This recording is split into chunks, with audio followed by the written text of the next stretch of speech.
to give us this an amazing session. Sir, this program is yours. It's yours. So thank you. Please take over. All right. Good afternoon, everyone. Good afternoon, everyone. All right. Thank you so much. As the host has said, we are going to be discussing Petals of Blood by Ngugi in the spirit of celebrating the great African writer. So back then in July,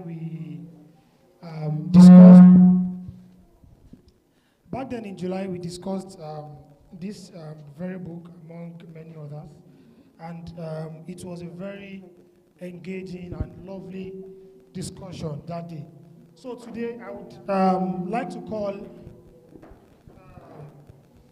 the discussants for this book, and I will start with Uchechukwu, Deiperemo, writer and poet. Is she here?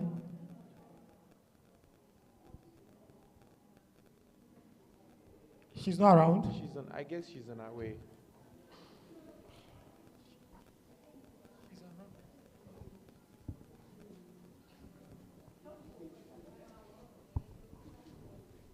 Okay, I think the next discussant, Folorunsho Kehinde, a poet and an educator. Please, a round of applause for him.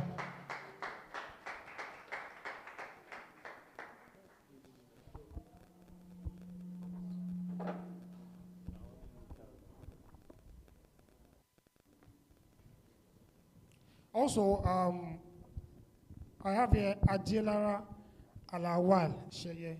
Is he around? Okay, Ajelara too is not in our midst currently. So those are the panelists for this session.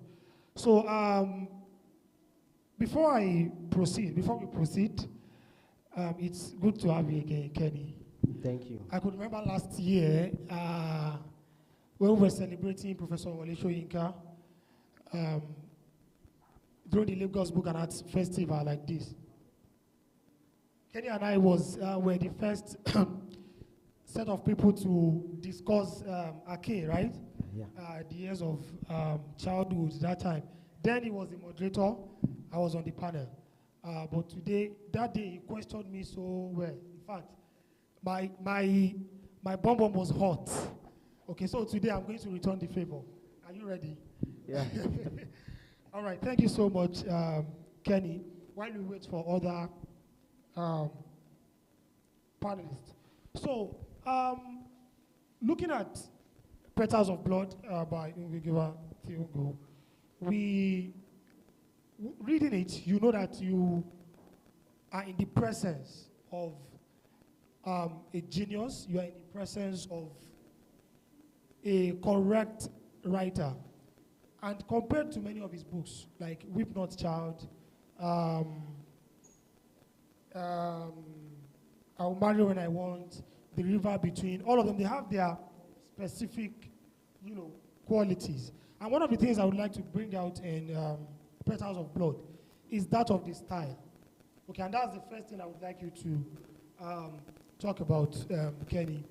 And it's the fact that if you look at the plot pattern, okay, the plot structure of the text, we were introduced to 4 guys who were arrested, Munira, Kariga, and the 4 other guys. We saw their arrest. Then later on in the text, we're now introduced to what led to their arrest. Okay, so that means Ngugi started the text from the end, right? Takes us through the middle, then we find ourselves at the beginning of the whole thing. Okay, so what do you have to say about this style of Ngugi? Yeah, thank you very much, Latif. Concerning the style of narration, 2 things. One, it is structural. Then number 2, it is effective. Effective in the sense that it sort of brings in a whole lot of possibilities. It taxes the mind of the reader on the credibility of the storyline. So when I say the credibility of the storyline, the reader does not just read the text as a kind of aesthetic architecture. The reader reads the text both as a historian and as a scholar. Now, the aspect of structure is the fact that that is how he tends to play around his characters and characterization. So he uses that kind of characterization to foreground the dislocation of lives that is consequent upon the issues of post-colonialism in Africa. So when you read several other of his works, you read I Will Marry When I Want, you read The River Between, you see that the characters have a kind of activism in mind, but their lives are dislocated by the effects of post-colonialism, the effects of corruption, the effects of political ineptitude, and the overwhelming burden of advocacy in a situation where the socio-political issues. So the issue of structure concerns how he uses characterization to tax the mind of the reader. Then the issue of effectiveness concerns how he uses the same characterization to make the reader think with respect to history and with respect to aesthetics. Thank you. That's a very wonderful thing. Please, a round of applause for Kenny. That's a very wonderful thing. And if you look at Ngugi's work, especially this one we're discussing currently, which is Petals of Blood. I think one thing he did with the way he structures the plot of the text is that it tries to let us see, as a reader, it tries to let us see what has happened, okay? Then challenge our mind, takes us through the stream of consciousness of all these characters. Then one of the things that happened to me when I read this book in July, and when I was told that, okay, you will still moderate this session again, I had to read it again last week. And there was one thing I noticed, okay? I kept asking myself the question that, who could it be between Karega, Munira, that has burnt? Do you understand? Recording in progress. Who is the owner of Hotel, who, even sponsors prostitutes. Now, my question is that, do you think Ngugi understands Wanja's choice? Or is he just judging Wanja? Okay, I would love to answer it through this, our period, the perspective of women these days. Okay, Waja is, when I was reading the book, Waja is a very special character to me because I feel like her own notion of things is different from every other person in that particular book. Waja felt like, okay, the word in Nairobi is not good for me. She came back to Igmog. I can't pronounce that word. I've been trying to pronounce that word. I'm not sure I'm pronouncing it right too, but we have to say something. Okay. So she came back. So on coming back, she had the same struggles and everything. But later on, she became the brothel owner. To me, I felt like why she became a brothel owner was, to her, let me speak like what I understood as Waja. She was trying to pay back these people with what they want. She was using the weapon, that is her body, to pay them back. How would I say it? Like to bring a revenge on them. That's her own perspective of opening that brothel. So on opening the brothel, it's for her body.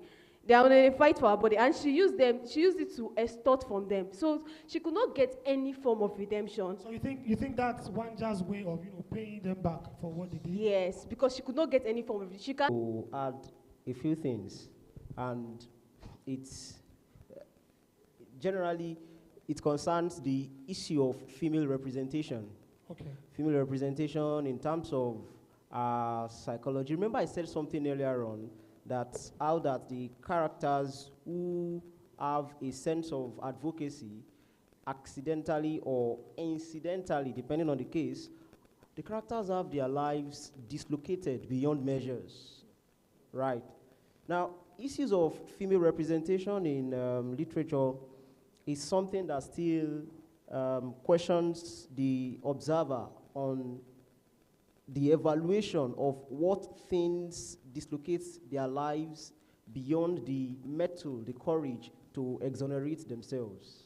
All right. So, in that wise, you notice that what Warenga does in that novel is first something metaphorical. She said something about the politicians coming for her, the issue of sexual exploitation, remember rape, abuse, etc. So that issue of sexual abuse in the text is metaphorical in the sense that it points to the political urge for feudalism, which is a bone of contention in post-colonial African political space. So the issue of feudalism, the issue of land, you have it everywhere in Africa. Yes, yes. Quite all right. And we are still going to talk about that. So we are coming to that. Yes. So it is psychological in the sense that what Warenga does is a metaphorical, a kind of metaphorical portrait of how the life of the post-colonial African is a reality of something that cannot be corrected easily. So the issue of burning down the brothel, the sexual escapade in the novel is a portrait of the destruction of possibilities for Africans. Then it points to the inevitable revolution that will succeed the political ineptitude. Thank you. All right, thank you very much, Kehinde. And all in all, Wanja as a character and a representation of a female character is, as I said earlier, she is a very interesting character. And if you look at our development, okay, I think I would agree with what Princess said, that it is not about defeat, okay, and also giving credence to what she just said. It's all about wanting to survive, okay, in a system that, you know, more or less everything is against you. Do you understand? Everything is against you, so you have to find a way to also just survive in that kind of system. So that takes us to the issue of land that you mentioned, okay? These delegates, the delegates from Ilmorong, they went to Nairobi. Munira, Wanja herself, Joseph, and Karega, the four of them, they went to Nairobi to complain about the underdevelopment, okay, of their town, of their village. So, during the course of their journey, they created different content, different ideas to make sure that, okay, these people, these politicians listen to them. And they listened to them. They came, they brought the infrastructures. But when the infrastructures came, these guys were dispossessed. In the sense that the land that formerly belonged to them, they can't even claim ownership of those lands anymore. Do you understand? And I will relate that, okay, to make the question very clear to everyone. I will relate that to the issue that is currently going on in Lagos State, in Oworo. We are very familiar with Oworo. Okay. What is going on currently is nothing to write home about. Okay, people are losing their homes because, you know, the government feels like, okay, some structures are not well placed and all of that. Then when you bring down those structures, are you going to give them back their land, or you are selling they are selling the land? Okay, and someone was talking about the issue of Owolo the other day, and he mentioned what happened, if you are very familiar with Lagos, years ago, the current Ilubiri estate. Ilubiri here, after Adele, that place was very prone to flood that time. Year in, year out, they had to battle flood and flooding and all of that. But the Lagos State government woke up and said, see, we can't deal with this anymore. This place is not habitable. So nobody should live there, should live here anymore. So they sent all of them away. Then not up to 5 years later, we started seeing big structures of houses.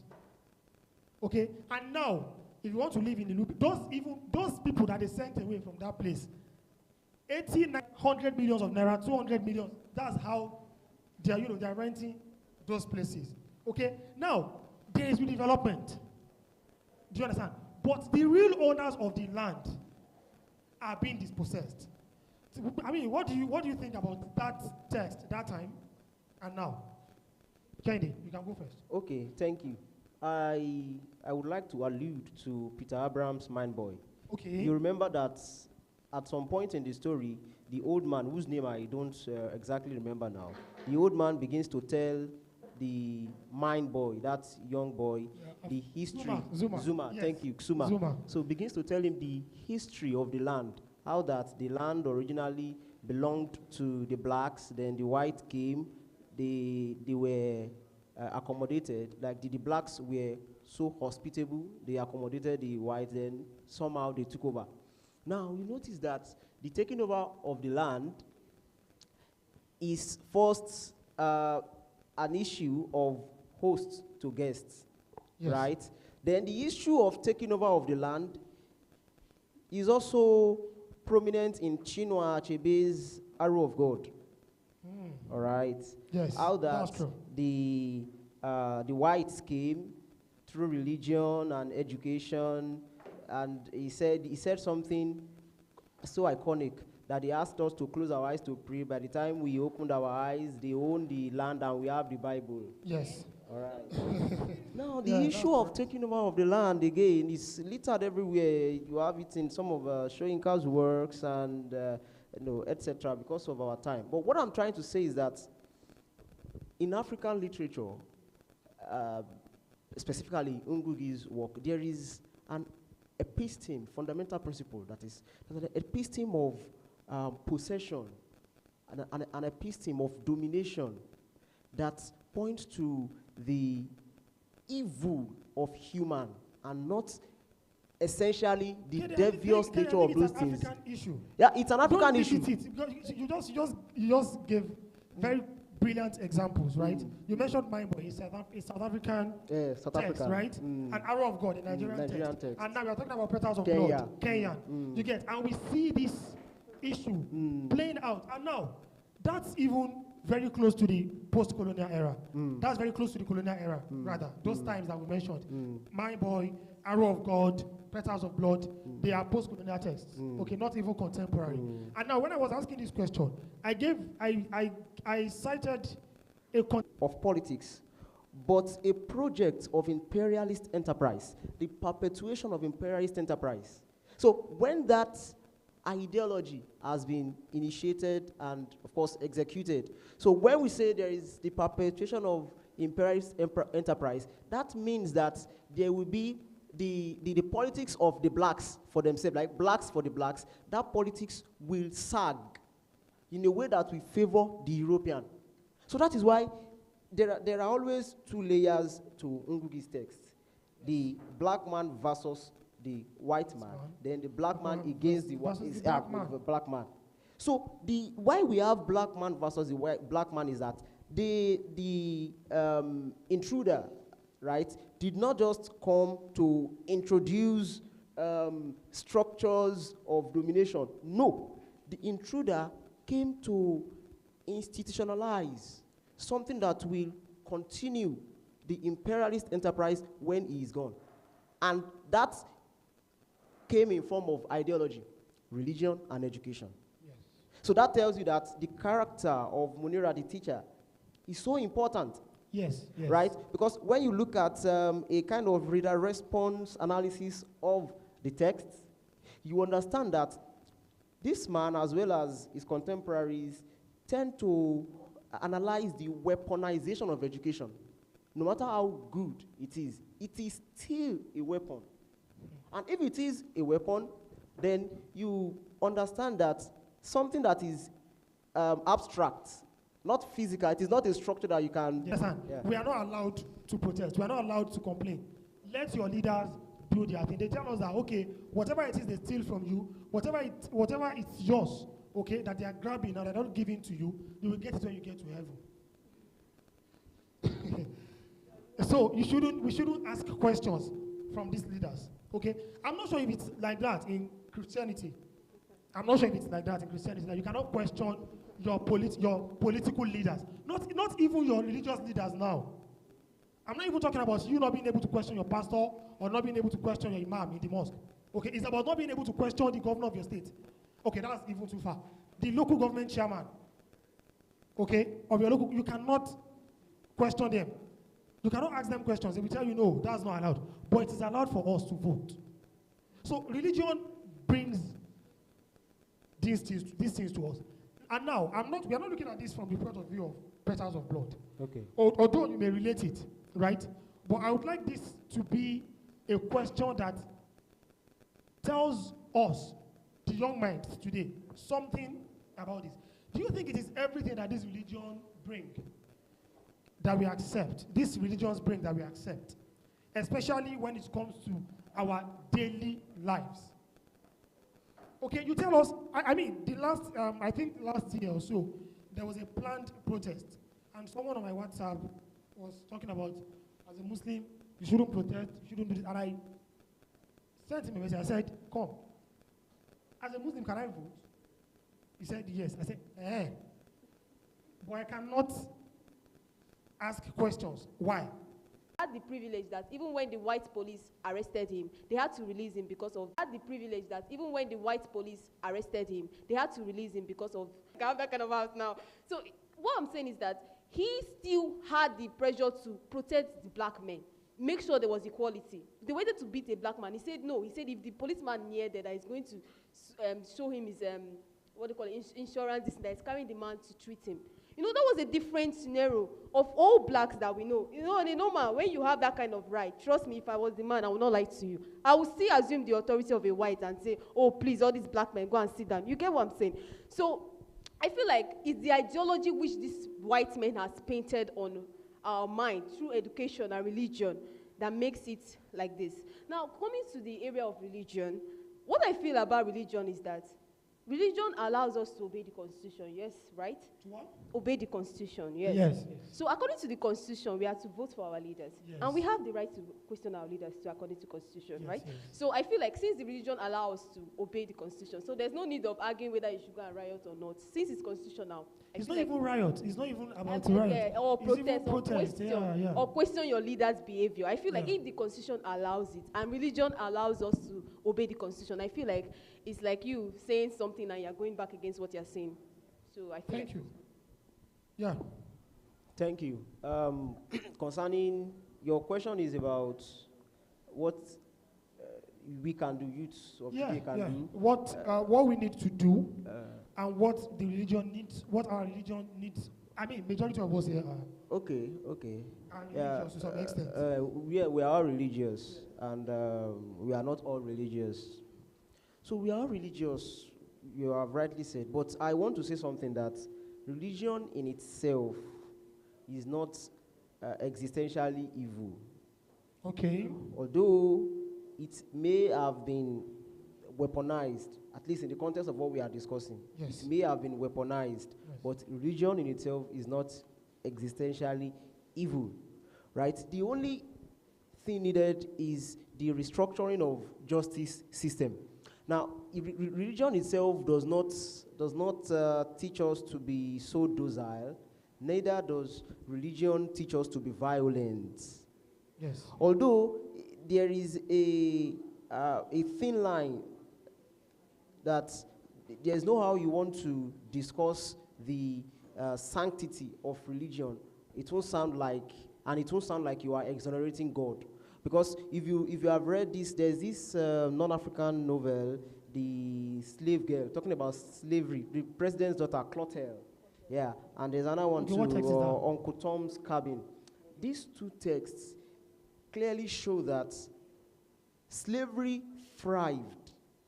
Slavery succeeded beautifully well in America because the enslavers used the Bible, the same Bible, the good word of God, the same Bible to indoctrinate the mind of the slaves. So that in that text, Uncle Tom has occasions to escape, chances to escape, but he remembers the words of God that obey them that have rule over you.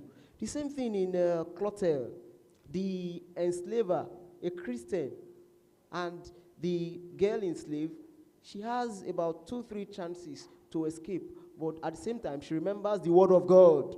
Obey them that have rule over you. So, and I think when people try to, even what Ngugi does, when people generally try to use the words from religious books to criticize what the bringers have done, I dispute the credibility of that fact, because we are not the immediate audience of those words, right? We are not the immediate audience. So to wrap it up, we are not the immediate audience. Okay. We are not the immediate audience.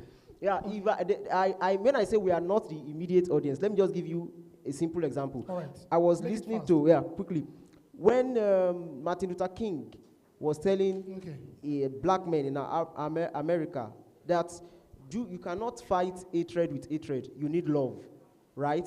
Then he was also telling them, admonishing them about self-esteem. Now, if someone who is not watching that video, let's say someone who is just overhearing, the person may take it as, oh, Martin Luther King is giving a general life advice. Yes. But that statement initially was not a general life advice. It was an address directly to fellow blacks. Just like some words of the Bible that we take to be so general. No, they were first given to the immediate audience, the people that were listening to Jesus speak, or the people that were listening to Paul speak. So when Paul now says, obey them that have rule over you, and we find it in literature as a kind of escapist flesh pot to marginalize or to destroy some people's lives. It is just a thing of literature. Generally, we are not the first audience of those words. So when we come across these words in literature, we shouldn't just develop a kind of anger for, no.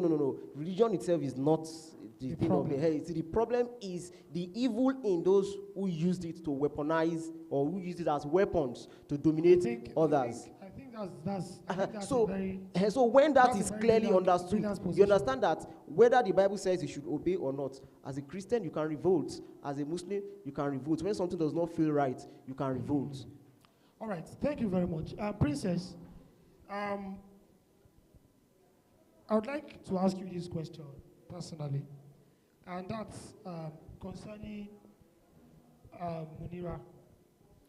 Munira is the one who set the brothel on fire, right? And looking at the text, looking at the novel, you see that Ngugi is trying to, I think Ngugi treats that issue sympathetically to some extent, right? The rich guys that died, okay, in that brothel, Chui, Kimeria, and what's the other guy's name? Warera, Karinga, Abdullah. Warera. So those guys, was Abdullah part of them? Part of those who died? No, he didn't die. I'm talking about those who died. Chui, Kimeria, and Yamzigo, exactly. Yeah.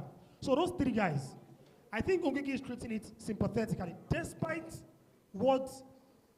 the sins those guys have committed. Now, I want to now bring it home, okay?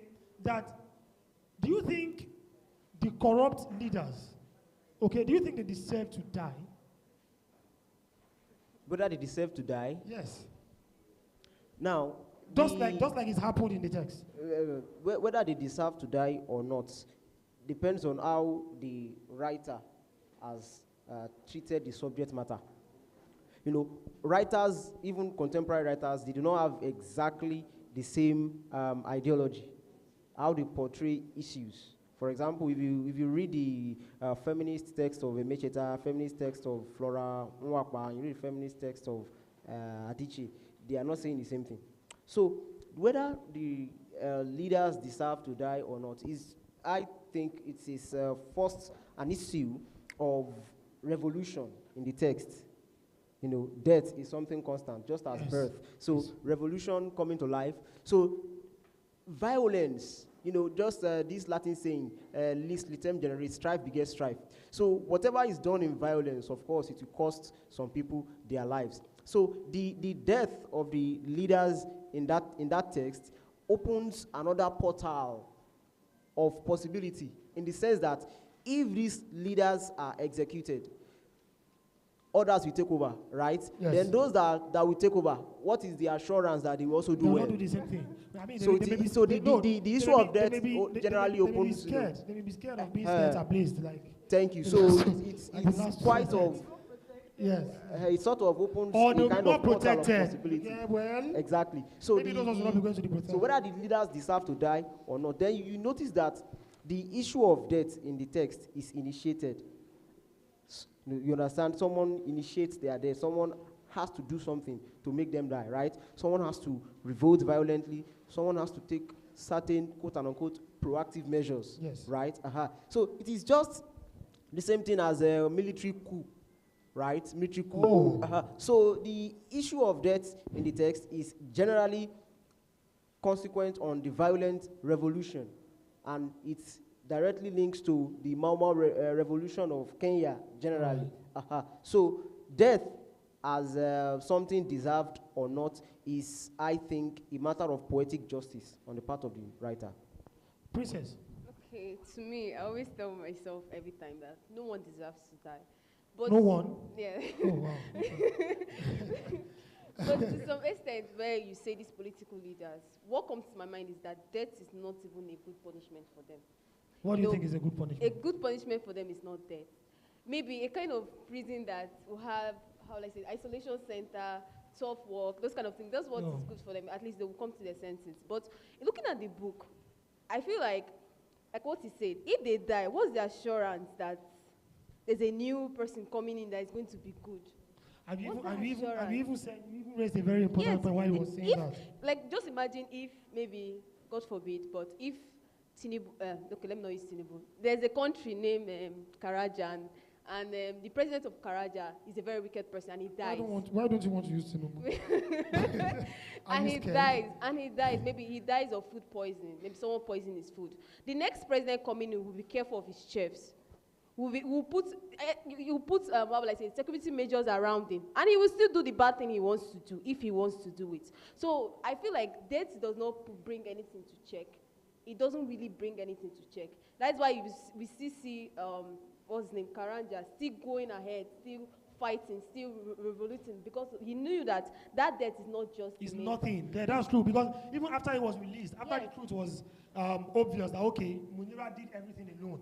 When Karanja was released, he continued his movement. Because he knew that death was not the main thing. If you don't sensitize people about what is coming or what they have to sacrifice for the greater good, they will not still understand. And the next person will come in, and everybody will go and hail him. Baba, show us small love. And they will drop something, and everybody will keep quiet. Nobody will fight. Nobody will revolt. So I feel like death was not.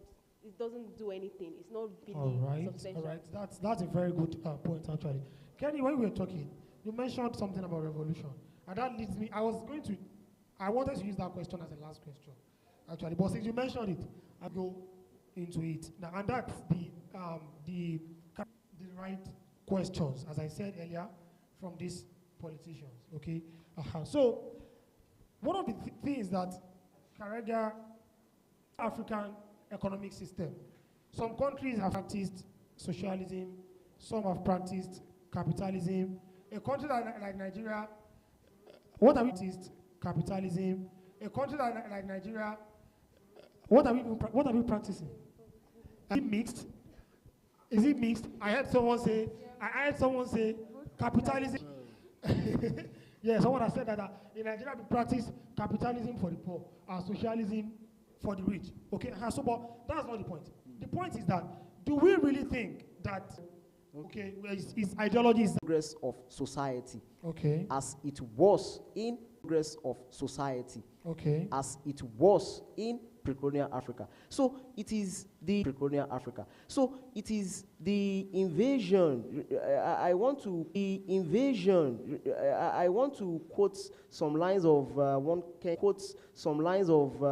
Kenyan poet, Jared Angira, in his Kenyan poet, Jared Angira. in his poem Expelled, who said,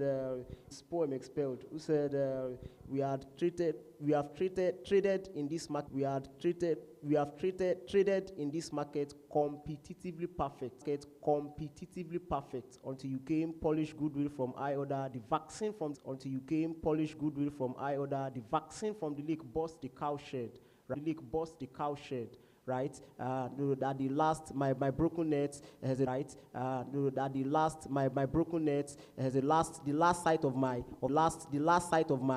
fishing net. So that tells you that, because I was even reading one my fishing net. So that tells you that, because I was even reading one that's Daily Trust some time ago, Daily Trust newspaper, about the pre-colonial history of the economic buoyancy of Africa. Of the economic buoyancy of Africa, before the white man came. So, when tracing the economic buoyancy of Africa before the white man came, you cannot eliminate the woman. The woman holds an important place. So that the industrialization of Africa, the seating of industries, right, now introduced society. Does it really point to it? It does in a way. It does in a way. In that, before industrialization in the text, remember I said that the point where someone begins to give the story of Ilmorog, the way it was before the white man came, before industry came, yes, the transition to industrialization. So African societies everywhere, let me say the African society generally, had its own system of economic prosperity, where everyone contributed their quota. But when industrialization came, when the civil service was created, you now have to work all your life for the government and wait for pension at a later stage of your life, when the same number of years you have invested into government service, you could have invested it in building your own cocoa farm. Yeah. You know, in fact, there are many texts, women in Africa. There are texts about women in Africa, textbooks about women in Africa, their lives, even down to their sexual lives. So literature or texts hardly give that kind of prominence to the life of the man as literature has done to the life of the woman, especially in Africa. Can you repeat that sentence? The one you just said. That literature gives prominence. Yes. To the life of the woman. Okay. Like it is, what's the word? I remember there's one word that means general. It covers everything about a life. I can't remember that word. So the life of the woman, beyond the borders of this text, when we study the life of the woman, we understand the anger of Warenga in that text. And Karenga. It is the same thing in Devil on the Cross. You see how the woman, you see how her life has become a kind of chess in the hands of the politician, then men exploiting her sexually. So the issue of sexual exploitation that you have in this text is a kind of parody of the good sexual life of the woman that was productive in the pre-colonial era. But now, her sexual life has become a kind of enterprise for her, right? The issue of woman has to take to, sexual exploitation of herself, you understand, to meet the economic demand. So what we are saying here is that the issue of capitalism in the text affects the man as someone who is displeased, right? It registers to participate in the execution of this boy. What advice, welcome, everything. In fact, he ruled his house with so much fierceness. His wives had no opinions. Now, let's go to Out of God, by the same author. Ezeolu, right? His wives, they are just at home to prepare food, cook, make his meals, take care of the children, and that's all. Do you understand? So, I think when we look at these texts, okay, they are not political, social, and economic system, okay, of Africa. Recording in progress. I feel like whether you are a male or a female, ideology is very important.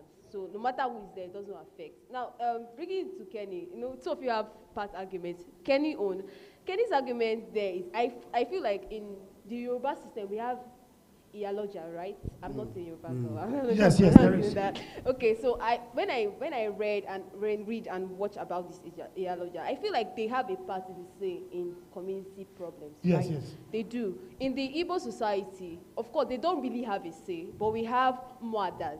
Muadas who have say in the affairs of women. And if a woman is maltreated, the Muadas stand up for that woman, go to the king, lay their complaint to the queen, and the king. But we don't really have a king and queen. We didn't see that in play. We didn't see that in play in Things Fall Apart, because there are so many times Okonkwo beats his wife. I'm coming to right? that. I'm coming to that.